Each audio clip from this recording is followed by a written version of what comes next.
मेहड़ 4 मुहर्रम हराम ते मेहड़ शहर ऐं आसपास इलाइक़नि में करबला जे शहीदनि जी यादि में 45 खां मथे मजलिस अज़ान ऐं अज़ादारी जो सिलसिलो जारी रहियो। हर तरफ़ हुसैनियत ज़िंदाबाद, यज़ीदियत मुर्तबाद जा नारा बुलंद रहिया।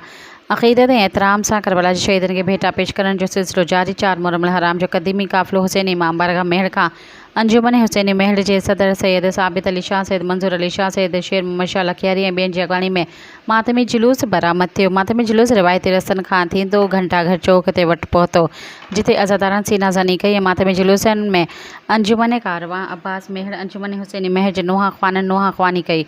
मेहड़ शहर समेत राधण, थरड़ी, मोहब्बत, फरीदाबाद, वलियो खोसो, लोंग तुनियो, आलेवाल, चुट्टो, मीरवाणी, चारो गाढ़ी, खड़ा वलेज, दोस्त अली चांडियो, गुल मोहम्मद जतोई समेत मुख़्तलिफ़ इलाइक़नि में 45 खां वधीक मजलिसूं मुनक़द कई वयूं। इन मौक़े ते मुक़र्ररीन जो चवणु हो त करबला जे शहीदनि जूं क़ुर्बानियूं इंसानियत खे बचाइण लाइ आहिनि। हज़रत इमाम हुसैन अलैहिस्सलाम जे अज़ीम किरदार मां असां पाण खे तब्दील करे सघूं था। करबला जी सरज़मीन हुसैनियत लाइ मुक़दस धरती आहे। हज़रत इमाम हुसैन अलैहिस्सलाम अज़ीम क़ुर्बानियूं ॾेई आलमी इंसानियत ते वॾो एहसान कयो आहे। मातमी क़ाफ़िले तोड़े मजलिस अज़ान में सिक्योरिटी जा इंतज़ाम इंतहाई सख़्तु कया विया। सब्सक्राइब कयो अवामी न्यूज़ HD खे ऐं ताज़ा तरीन ख़बरुनि लाइ ॾिसंदा रहो अवामी न्यूज़ HD।